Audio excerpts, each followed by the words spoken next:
Hi friends, అందరికీ మొన్న మునిగాకు పెసరపప్పు అని తమ్నేల్ పెట్టాను కదా. దాంట్లో అయితే షార్ట్ వీడియోలో అప్లోడ్ చేసిన దానికైతే ఎలా చేసుకోవాలో చెప్పండి, మేము కూడా చేసుకుంటామని అయితే కామెంట్ చేశారండి.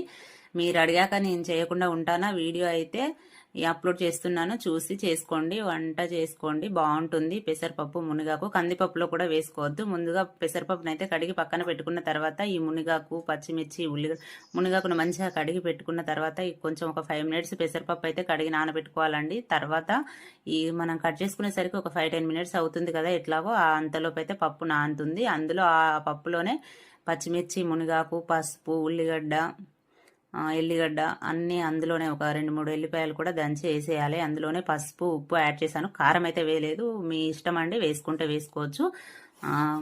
కారం లేకుండా కొంచెం పచ్చిమిర్చితోనైతే బాగుంటుంది అనేసి పచ్చిమిర్చి వేసాను. కొన్ని వాటర్ అయితే కొన్ని యాడ్ చేసుకోవాలండి. వాటర్ ఎక్కువ యాడ్ చేసుకుంటే మొత్తం పొంగిపోతుంది కాబట్టి వాటర్ అయితే తక్కువ యాడ్ చేసుకొని పప్పు మరీ మెత్తగా ఉడికే వరకు కాకుండా ఓన్లీ 2 విజిల్స్ అయితే సరిపోతుంది. పప్పు కొంచెం గింజలుగా ఉంటేనే బాగుంటుంది, బాగా మెత్తగా ఉంటే బాగుండదు, జిగురులాగా వస్తుంది పెసరపప్పు కాబట్టి.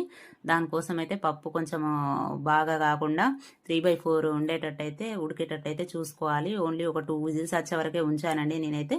ఒక 2 విజిల్స్ వచ్చే వరకు పెసరపప్పు ఇది పప్పు అయితే ఉడికించిన తర్వాత పప్పును తాలింపు పెట్టుకోవడమే, అంతే, ఇంకేం లేదు. వెరీ సింపుల్ అండి. తాలింపులో మాత్రం వెల్లుల్లిపాయ ఖచ్చితంగా ఉండాలి.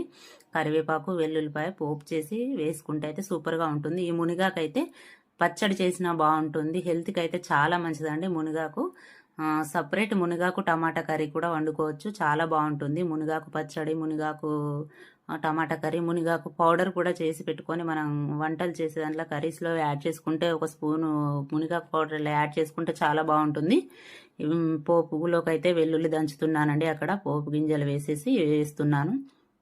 హెల్దీ అండి, టేస్టీ అండి, మునిగాకు పప్పు బాగుంటుంది, చాలా మందికి తెలియదు. వీడియో అయితే చూసి ఎవరైనా కావాలంటే చేసుకోండి. పప్పు అయితే చాలా అంటే చాలా బాగుంటుంది, సూపర్ అండి, టేస్ట్ అయితే బాగుంటుంది, అదిరిపోయింది. పప్పు తాలింపు అయిన తర్వాత అయితే బెండకాయ ఫ్రై కూడా చేశాను. పప్పు కాంబినేషన్లో బెండకాయ ఫ్రై బాగుంటుంది కదా అనేసి బెండకాయ ఫ్రై చేశాను, పల్లీలేసి బెండకాయ ఫ్రై చేశాను, పప్పు చేశాను. కొంచెం ఈవినింగ్ వంట పని తగ్గుతుంది కదా అనేసి అయితే ఈ విధంగా చేశాను. చూడండి, చూస్తేనే నోరు ఊరుతుంది కదా. పప్పు తాలింపు పెట్టిన తర్వాత ఎండుమిర్చి వేసి అయితే తాలింపు చేశానండి. కారం వేయలేదు, బాగుంటుంది. కొంచెం టమాటా యాడ్ చేశాను కాబట్టి టేస్ట్ అయితే చాలా డిఫరెంట్గా ఉంటుందండి. అందులో నేను ఇంకా కొంచెం గోంగూర కూడా వేశాను, గోంగూర ఉండే ఆప్షన్ అండి, వేసుకుంటే వేసుకోవచ్చు, లేకపోతే లేదు. కాకపోతే కొంచెం పుల్లగా టేస్ట్ బాగుంటుంది కదా నా వేశాను. దాంట్లో పప్పు చూడండి చాలా బాగుంది. ఆ రోజు అయితే సూపర్గా ఉందండి, అందరం కడుపు నిండా తిండామండి. బెండకాయ పల్లీలేసి ఫ్రై చేశానండి, అట్లా చేస్తే మా పిల్లలకైతే చాలా